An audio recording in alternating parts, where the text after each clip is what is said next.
वज़ीर-ए-आज़म मोदी ने शिमला में पीएम किसान सम्मान निधि की 11वीं किस्त की जारी। किसान सम्मान निधि से फ़ायदा उठाने वालों से की बात। पीएम ने कहा, वोट बैंक की सियासत से दूर नया भारत बनाने का है अज़्म।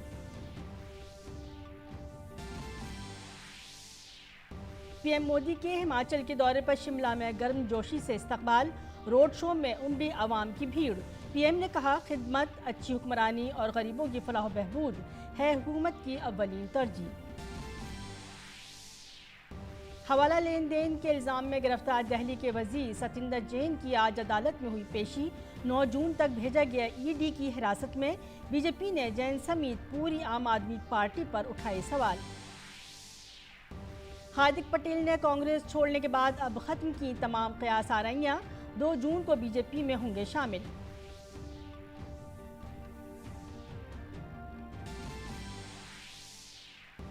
पंजाब के मशहूर गुलकार सिद्धू मूसावाला की आखिरी रसूम पंजाब के गांव मूसा में की गई अदा।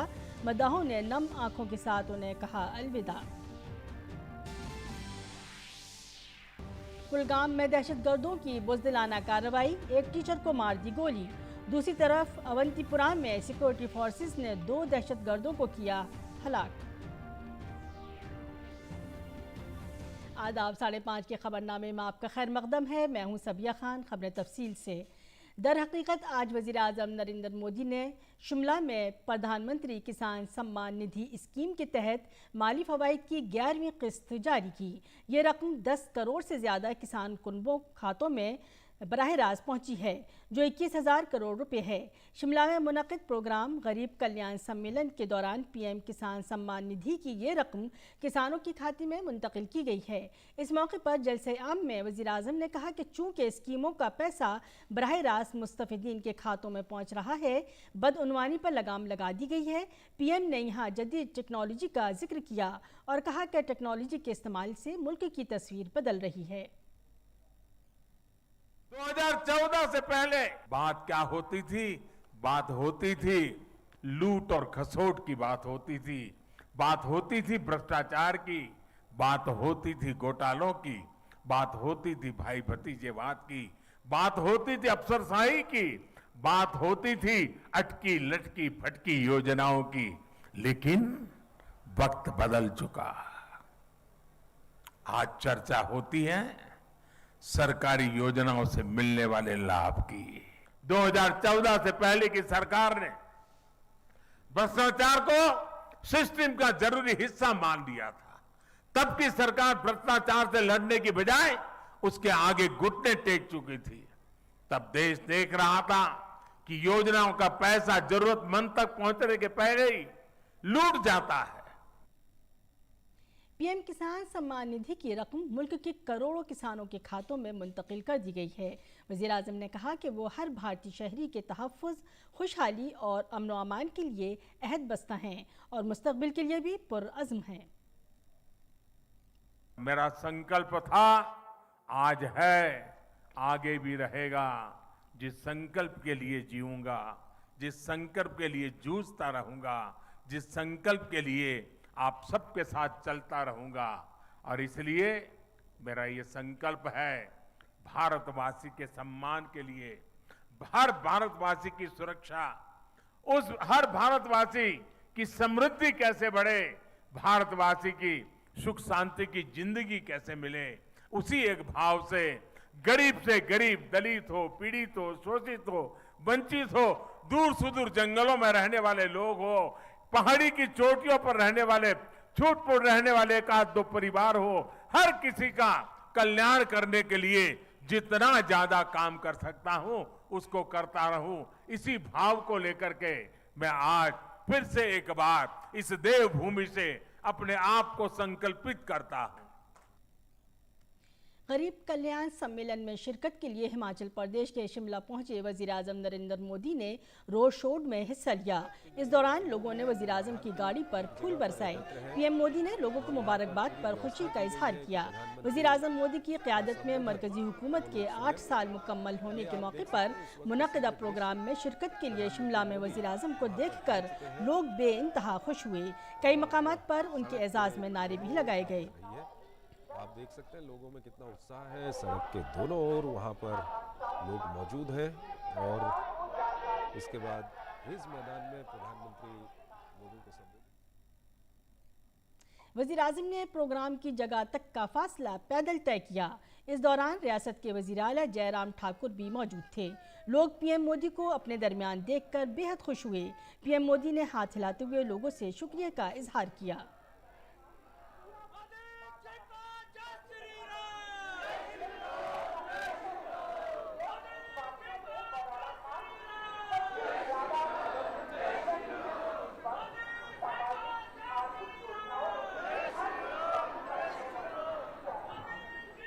प्रधानमंत्री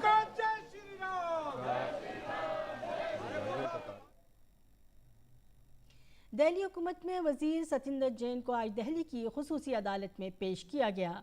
उन्हें 9 जून तक ईडी की हिरासत में भेज दिया गया है। सतिंदर जैन को कल इन्फोर्समेंट डायरेक्टोरेट ने गिरफ्तार किया था। कोलकाता की एक कंपनी से मुताल्लिक हवाला लेन देन के एक मामले में उन्हें गिरफ्तार किया गया था। कल ईडी के आला हुक्काम ने चंद घंटों की पूछगछ के बाद उन्हें मनी लॉन्ड्रिंग केस में गिरफ्तार किया था। अब इस पूरे मामले में सियासी बयानबाजियां जारी हैं। बीजेपी ने सतिंदर जैन समेत आम आदमी पार्टी के कन्वीनर अरविंद केजरीवाल पर भी सवाल उठाए और उनसे इस्तीफे का मुतालबा किया। आप अरविंद केजरीवाल जी बताते हैं ना, मेरा भ्रष्टाचार अच्छा है, इसमें बदबू नहीं महक है। तो मैं एक बात कह दूं, ये सतिंदर जैन वो है जिसके ऊपर तमाम मामले चल रहे हैं, लेकिन कुछ मैं आपके समक्ष रखना चाहूंगा। ये ईडी का केस, इसके अलावा आय से ज्यादा संपत्ति का मामला सीबीआई द्वारा चार्जशीट फाइल हुई है। ऐसे दागी व्यक्ति को स्वास्थ्य मंत्री बना के रखना आपकी ही मजबूरी हो सकती है अरविंद केजरीवाल जी। एक बात बड़ी जिम्मेदारी से कहेंगे, आपकी ये जो खामोशी है अरविंद केजरीवाल जी, ये बहुत कुछ बयां करती है। ये बयां करती है कि भ्रष्टाचारियों के साथ आपका हाथ है। ये बयां करती है कि आप में अब नैतिकता बची नहीं है, क्योंकि आप स्पष्टीकरण नहीं दे रहे हैं कि इन 4 कंपनियों से ये हवाला ट्रांजैक्शन हुए या नहीं हुए। और क्योंकि आपकी चुप्पी ये बयां कर रही है कि आप ही के इशारे पे ये भ्रष्टाचार हुआ है, तो जनता ये मांग करती है कि केवल सतिंदर जैन नहीं, क्योंकि वो तो एक कठपुतली हैं, उनकी बागडोर आपके हाथ में है, आपको भी इस्तीफा देना चाहिए। पंजाबी गुलकार सिद्धू मूसेवाला की आखिरी रसूमात उनके आबाई गांव मूसा में अदा कर दी गईं। उनके चाहने वाले दूर दूर से गांव पहुंच चुके थे। पुलिस ने सिक्योरिटी के सख्त इंतजाम किए थे। कल दोपहर वज़ीर आला की यकीन दहानी के बाद उनके अहले खाना ने पोस्टमार्टम के लिए रजामंदी जाहिर की थी। मूसेवाला के मदहा भूखे प्यासे गांव में खड़े रहे। उन्हें यकीन नहीं आ रहा था कि उनका पसंदीदा गुलकार इस दुनिया में नहीं रहा। जब उनका जसद खाकी उनके आबाई गांव पहुंचा तो लोगों का ज़बरदस्त हुजूम था। पंजाब के साबिक नायब वज़ीर आला सुखजिंदर सिंह रंधावा ने पंजाबी गुलकार सिद्धू मूसा से मूसेवाला के कत्ल पर कहा कि पंजाब के वज़ीर आला खुद एक फ़नकार हैं, फिर भी उन्होंने एक फ़नकार की सिक्योरिटी हटाने का काम किया। उन्होंने कहा कि आम आदमी पार्टी की हुकूमत पंजाब के नौजवानों को बर्बाद करने का काम कर रही है। भगवंत मान को अगर इतना ही उसका खजाना खाली था, उसको बोल देता कि मैंने पेड इसको सिक्योरिटी देनी है, उसका बाप अपने बेटे की जान के लिए पंजाब पुलिस को खरीद कर भी अपने साथ रख सकता। इन्होंने मेरे को वीडियो दिखाई कि मेरे से एक्सटॉर्शन मांग रहे हैं। ये बिश्नोई और उसके गुर्गे कह रहे हैं कि इतना पैसा दो। मैंने कहा बेटा तू पंजाब का सपूत है, पंजाब का बेटा है, तू बिल्कुल ऐसा काम मत करना कि एक्सटॉर्शन देगा तो हमारा सर नीचे होगा। मैंने इसको सिक्योरिटी भी दी 1 महीने में भी उसका सारा कुछ खत्म हो गया। ये भगवंत मान भी आर्टिस्ट है, इसको आर्टिस्टों की इज्जत करनी चाहिए थी, इसने माथे पर कलंक लगा दिया आर्टिस्टों के ऊपर। ये क्या कर रहे हैं? ये क्या लोगों को दिखाना चाहते हैं? ये पंजाब को बर्बाद कर रहे हैं, ये काम पंजाब के नौजवानी को बर्बाद कर रहे हैं। राज्यसभा इंतखाबात के लिए नामजदगी का आज आखिरी दिन है और आज तमाम उम्मीदवारों ने अपने फॉर्म दाखिल किए हैं। दरियासना बीजेपी और कांग्रेस दोनों ऐवान बाला में अपनी मौजूदगी बढ़ाने और मौजूदा ताकत को बरकरार रखने के लिए पूरी ताकत झोंक रही हैं। 15 रियासतों में 57 सीटों के लिए 10 जून को इंतखाबात होंगे। कागजात नामजदगी की जाँच पड़ताल 1 जून को होगी। 3 जून तक अपना नाम वापस लिया जा सकता है। नामजदगी के आखिरी दिन वजीर खजाना निर्मला सीतारमन ने आइंदा राज्यसभा इंतखाबात के लिए कर्नाटक से अपना पर्चा नामजदगी दाखिल किया। कर्नाटक के चीफ मिनिस्टर बसवराज बोम्मई भी पर्चा नामजदगी दाखिल करने के वक्त उनके साथ थे। लखनऊ में उत्तर प्रदेश के वज़ीर आला योगी आदित्यनाथ की मौजूदगी में बीजेपी उम्मीदवारों ने आज राज्यसभा इंतखाबात के लिए अपने कागजात नामजदगी दाखिल किए। इसी तरह सुभाष चंद्रा राजस्थान में राज्यसभा इंतखाबात के लिए बीजेपी उम्मीदवार के तौर पर अपना पर्चा नामजदगी दाखिल किया है।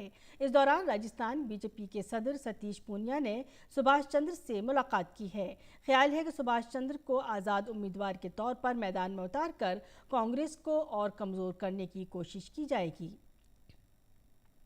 कांग्रेस उम्मीदवार अजय माकन ने भी आज अपना पर्चा नामजदगी दाखिल किया है।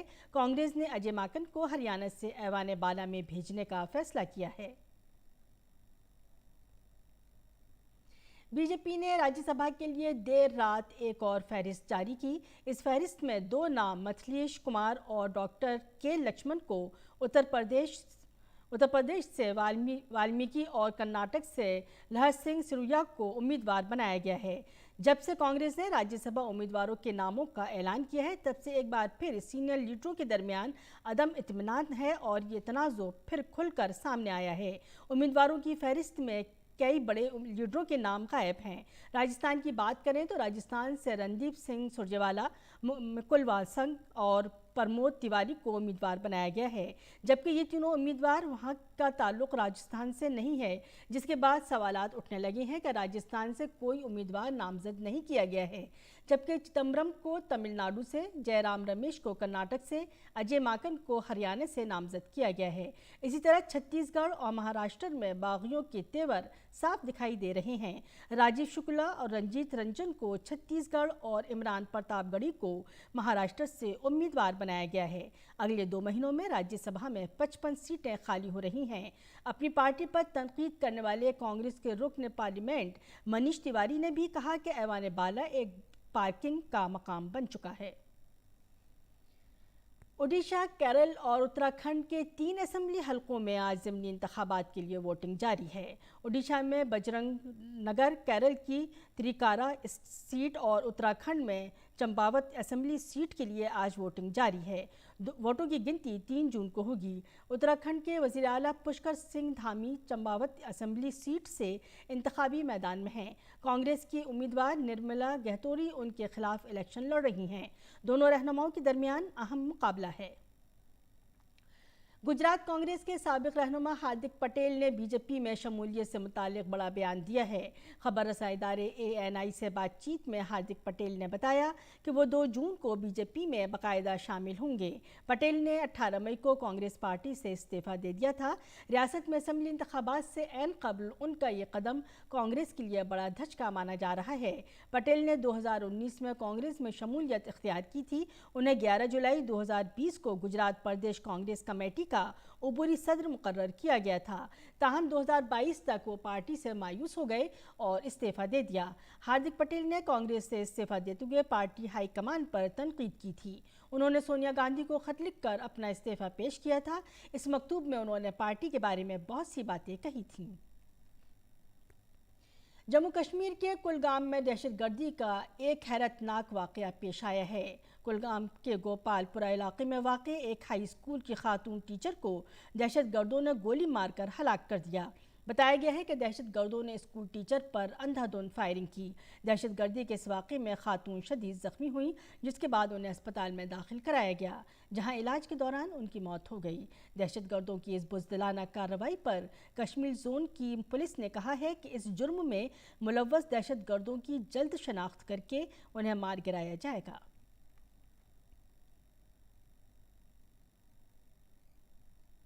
जम्मू कश्मीर के अवंतीपुरा में सलामती दस्तों और दहशतगर्दों के दरमियान तसादुम में सलामती दस्तों ने 2 दहशतगर्दों को मार गिराया है।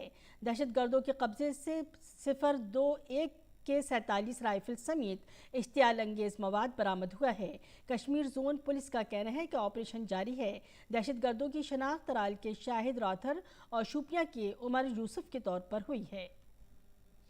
नायब सदर जमहूरिया एम वेंकैया नायडू आज गैबोन के वजीर आजम के साथ वफूद की सतह पर बातचीत करेंगे। वो गैबोन के सदर और दीगर मोअज़्ज़िज़ीन से भी मुलाकात करेंगे। नायब सदर जमहूरिया का भारतीय बरादरी से भी खिताब करने का प्रोग्राम है।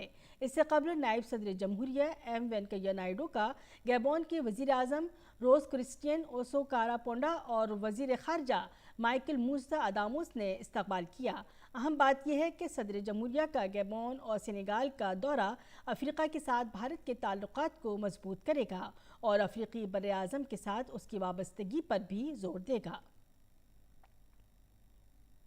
महकमे मौसमियात ने इम्कान जाहिर किया है कि मानसून 2 जून तक कर्नाटक के साहिली इलाकों और जनूबी भारत के अंदरूनी इलाकों में दस्तक दे सकता है।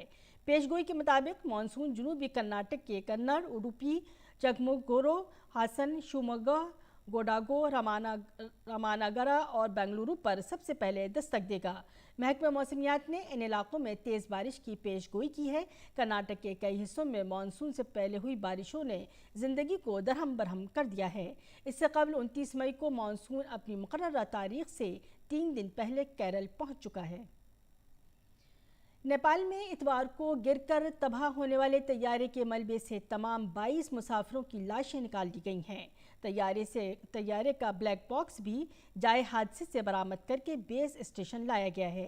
तारा एयर का तैयारा 29 मई को पोखरा से जॉनसन जाते हुए हादसे का शिकार हुआ था। तैयारे का राब्ता परवाज भरने के 15 मिनट बाद कंट्रोल टावर से मुनक़ते हो गया था। तैयारे में एक भारतीय कुनबे के अफराद भी सफ़र कर रहे थे।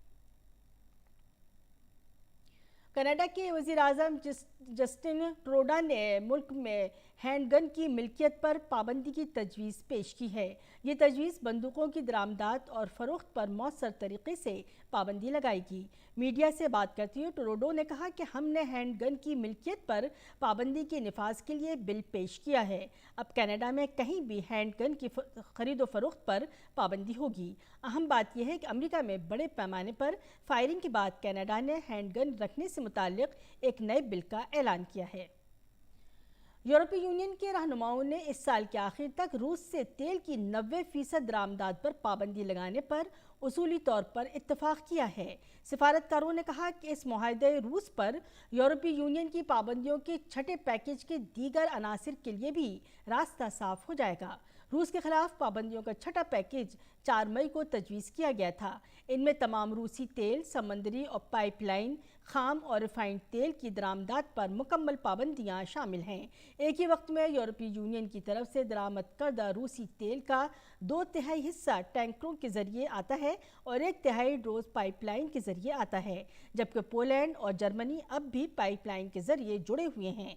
अगर हम इस साल के आखिर तक रूस से तेल खरीदना बंद कर देते हैं तो रूस से तेल की दरामदात का 90% हिस्सा पाबंदी में शामिल हो जाएगा। बकिया 10% को आर्जी तौर पर पाबंदी से मुस्तस्ना रखा जाएगा।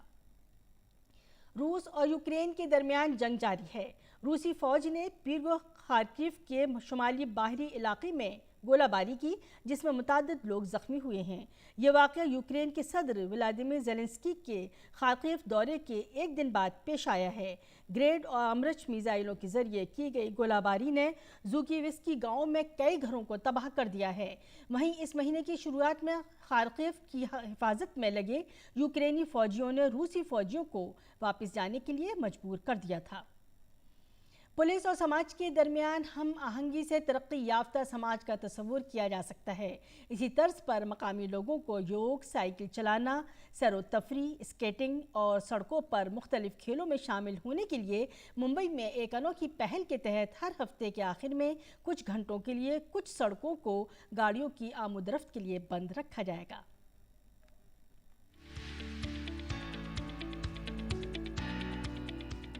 मुंबई पुलिस की एक अनोखी पहल संडे स्ट्रीट शहर में शुरू की गई है ताकि हर हफ्ते के आखिर में कुछ घंटों के लिए कुछ सड़कों पर गाड़ियों की आमद-रफ्त को बंद रखा जा सके।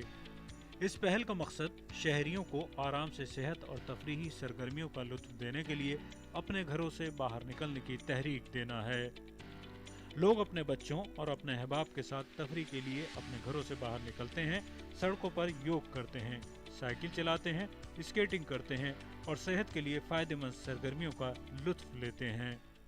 ये संडे स्ट्रीट तो बहुत अच्छा लगता है क्योंकि बच्चों को कुछ नया सीखने मिलता है, कुछ आती है। उसको तो पहले स्केटिंग आता नहीं था, पर यहाँ देख देख के वो ना अब एक्साइटेड है, कुछ करेंगे हम, अच्छा लगा, उसको अच्छा लगता है संडे को। ये भी ठीक है, आते आते आदमी लोग आ रहे हैं, पर अच्छा एवरी ईयर हो तो थोड़ा पब्लिक को, बच्चे लोग को थोड़ा मिलता है to be free of playing here without any disturbance and police bandobast is very good.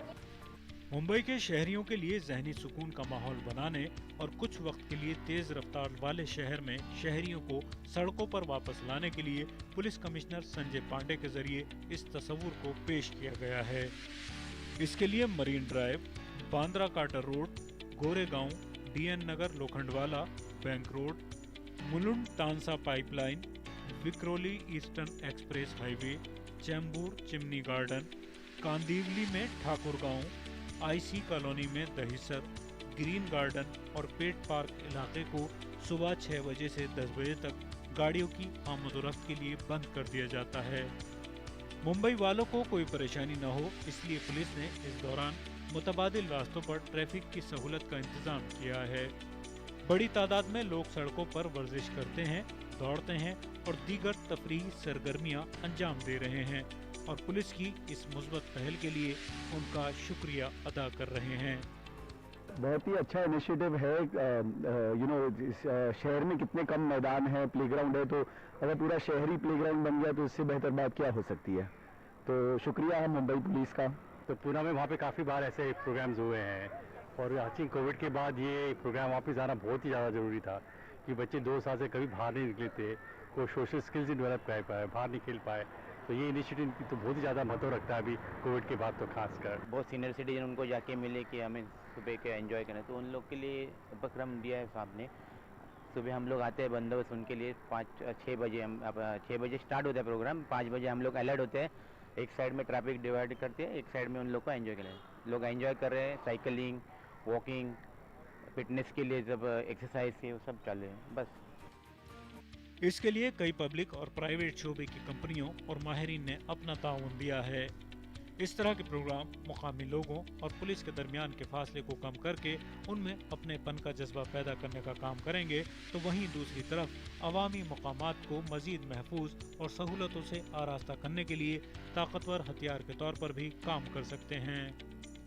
Mumbai से सुरेश काले के साथ तबस्सुम मलिक की रिपोर्ट, DD न्यूज़ उर्दू खबरें। इंडोनेशिया के शहर जकार्ता में खेले जा रहे हॉकी एशिया कप के सुपर 4 के आखिरी मैच में आज भारत का मुकाबला जनूबी कोरिया से हो रहा है। इस वक्त भारत 3-2 से आगे है। इससे कबल सुपर 4 के पहले मैच में भारत ने जापान को 2-1 से शिकस्त दी थी, जबकि मलेशिया के साथ खेला गया सुपर 4 का दूसरा मैच 3-3 से बराबर रहा।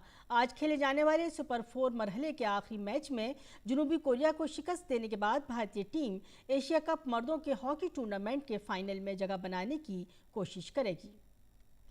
टोक्यो ओलंपिक में हिस्सा ले चुके मुरली श्रीशंकर ने यूनान में वेनेजुएला चानिया 2022 एथलेटिक्स मीट के लॉन्ग जंप इवेंट में अपना दूसरा सोने का तमगा जीतने में कामयाबी हासिल की। उन्होंने इस कामयाबी के लिए 7.95 मीटर का फासला तय किया। इस इवेंट में फ्रांस के जोलिस पोमेरी ने चांदी और अरुण कोंते ने कांसे का तमगा हासिल किया। केरल से ताल्लुक़ रखने वाले 23 साल एथलीट ने गुज़श्ता माह 8.36 मीटर का कौमी रिकॉर्ड बनाया था। श्री शंकर ने इससे कबल यूनान के कैलिथा में मुनक़िद 12वीं बैनुल-अक़वामी चैंपियन मीटिंग में 8.31 मीटर के साथ सोने का तमगा जीता था। और अब जाने से पहले आपको छोड़ जाती हैं वियतनाम में बीबाक लांग सस्पेंशन ब्रिज की झलक के साथ, जो दुनिया का सबसे लंबा गिलास बॉटम ब्रिज है। आप उनसे महसूस हों और हमें दें इजाज़त। आदाब।